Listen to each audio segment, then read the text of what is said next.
자, 우리 인포그래픽에 대해서 한번 기출을 풀어보도록 하겠습니다. 인포그래픽이라는 것은 우리 다 알고 있죠. 그 포스터 이런 데서 많이 보죠. 길 가다가 어떤 통계라든가 이런 것들을 아주 쉽고 간단하고 그림 같은 것을 이용해서 표현하는 거 이런 것들을 우리 인포그래픽이라고 합니다. 자, 복잡한 정보나 지식을 차트, 지도, 픽토그램, 다이어그램, 일러스트레이션 등을 활용해서 한눈에 파악할 수 있도록 시각적으로 표현한다. 이게 되게 중요한 말이고요. 주로 보면 설득하는 메시지가 많죠. 그리고 스토리 등을 정보를 전달한다 라는 뜻입니다. 아래 예 같은 것들이 있는데 뭐 어떤 추세를 보여준다든가 아니면 어떤 정보들을 아주 간단하고 어떤 그 단순한 그래픽을 이용해서 메시지를 전달하는 그런 형태가 인포그래픽이 됩니다. 문제에 많이 나오는 건 이제 인포그래픽 유형이 많이 나오는데요. 대충 사실 인포그래픽 유형에 대해서 명확하게 정의된 부분은 없고요. 우리가 일반적으로 사용되는 그런 용어들을 제가 좀 정리를 해놨습니다. 그래서 보면은 이해는 돼요. 통계 인포그래픽은 주로 데이터와 통계를 시각화하는 데 사용하고요. 주로 차트, 그래프, 표 등을 이제 활용을 해서 어떤 데이터, 뭐 날씨라든가 뭐 예상되는 것들이라든가 이런 것들을 쉽게 이해할 수 있도록 표현한다라는 게 대표적인 거고요. 과정, 프로세스 인포그래픽이라고 많이 하는데 이거는 어떤 단계들, 과정이나 단계들 이런 단계, 1단계, 2단계, 3단계, 4단계 거쳐서 어떤 게 나온다. 또는 이런 순서대로 어떤 작업이 이루어집니다. 라는 것들을 표현할 때 이런 프로세스 인포그래픽이라고 합니다. 제조 과정이라든가 요리 순서, 제품 사용 방법 등을 설명할 때 주로 사용이 되겠죠. 자, 비교 인포그래픽은 말 그대로 비교하는 겁니다. 뭐 두 개 이상의 항목을 이제 비교하는 데 사용되는 거죠. A라는 게 있고 B라는 게 있으면 A는 이 정도 되고요. B는 이 정도 됩니다. 또는 어떤 파이나 이런 이 지역 서울과 부산이 있을 때 거기에 인구 분포를 이렇게 비교해서 설명해 주는 이런 것들을 이제 비교 인포그래픽이라고 하고 있습니다. 지도 인포그래픽도 많이 나오죠. 지리 정보와 관련된 데이터를 시각화하는 거고요. 주로 이런 것들은 지도 위에다가 표현을 많이 합니다. 그래서 우리나라 지도가 이렇게 있을 때 거기에 뭐 숲을 산림의 분포라든가 뭐 도시의 분포 이런 것들을 도시의 인구 분포 이런 것들을 표현할 때 지도 인포그래픽을 사용합니다. 자, 목록 인포그래픽이라는 것은 여러 항목을 리스트로 보여줄 때 사용하고요. 각 항목에 관련된 이미지나 짧은 설명이 포함되는 경우가 많다. 이런 거죠. 타임라인 인포그래픽도 시험이 많이 나옵니다. 시간의 흐름에 따라서 어떤 사건이나 정보를 보여주는 데 사용된다라는 거죠. 자, 조선시대부터 쭉 현대까지 오면서 어떤 주요 사건들이 이 시대에 발생했다라는 것들을 이렇게 보여줄 때 이런 걸 우리 타임라인 인포그래픽이라고 합니다. 자, 컨셉 맵 인포그래픽이라는 것은 어떤 주제나 개념을 시각적으로 구조화한 거고요. 그들 사이의 관계와 연결성을 표현한다라는 거죠.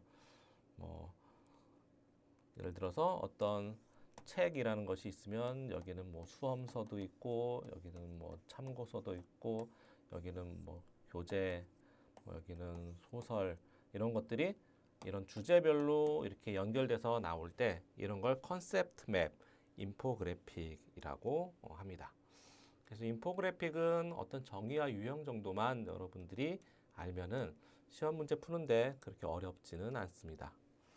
기출문제 한번 보겠습니다. 가와 나를 표현하기에 적합한 인포그래픽으로 가장 잘 연결된 것은 가는 지역별 코로나 발생률이에요.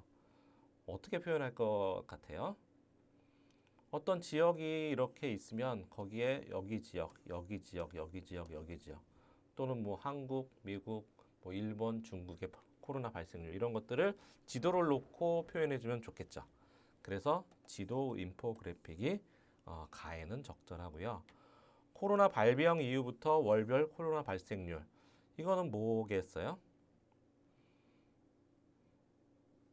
월별이잖아요. 그럼 1월부터 2월, 3월 이렇게 해서 발생률이 뭐 막대 그래프라든가 뭐 이런 선 그래프 이런 걸로 표현이 될 겁니다.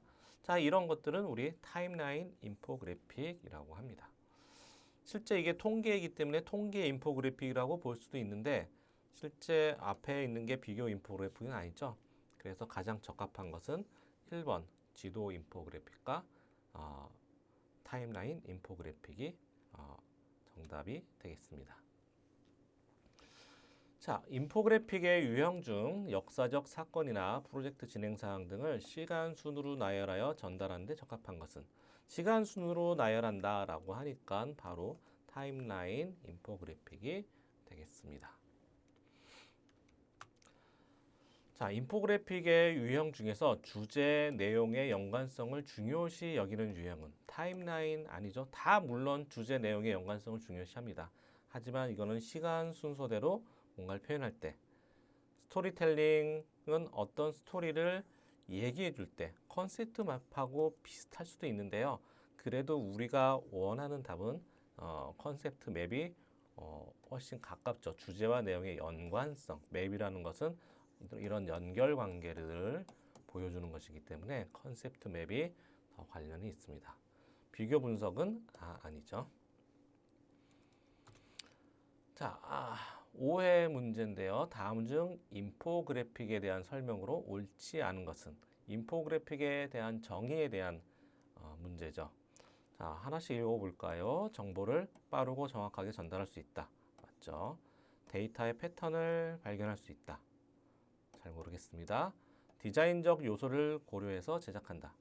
당연히 인포그래픽은 메시지를 이미지로 그래픽으로 표현하기 때문에 디자인적 요소를 고려해야 됩니다. 텍스트와 그래픽을 사용해서 적절하게 구성한다. 네, 맞습니다. 자, 인포그래픽에서 데이터의 패턴을 발견할 수는 없습니다. 인포그래픽은 데이터의 결과값을 보여주는 거지 어떤 패턴을 보여줄 수는 있겠죠. 데이터의 패턴을 그래픽화해서 표현하는 거지 거기서 발견할 수 있는 상황은 아닙니다. 자, 효과적인 인포그래픽의 조건 중 가장 적절하지 않은 것은 맞지 않는 것 찾는 거죠. 적절한 스토리를 만든다. 뭐 당연히 맞겠죠. 최대한 많은 정보를 담는다. 퀘스천입니다. 데이터를 통해 메시지를 전달한다. 맞죠? 차트나 다이어그램을 사용한다. 네, 맞습니다. 최대한 많은 정보를 담지 않습니다. 인포그래픽은 최소한의 정보를 담는 것이 좋고요. 정보가 많을수록 메시지의 영향력, 메시지 전달력이 떨어집니다. 그래서 가능하면 간결한 메시지로 구성하는 것이 좋다. 예, 여기까지 해서 우리 인포그래픽에 대한 기출을 살펴봤고요. 보시듯이 그렇게 문제가 어렵지는 않은데 특히 그 인포그래픽의 유형에 관한 그런 내용에 관한 것들은 조금 여러분이 한번 읽어보면 좋을 것 같습니다.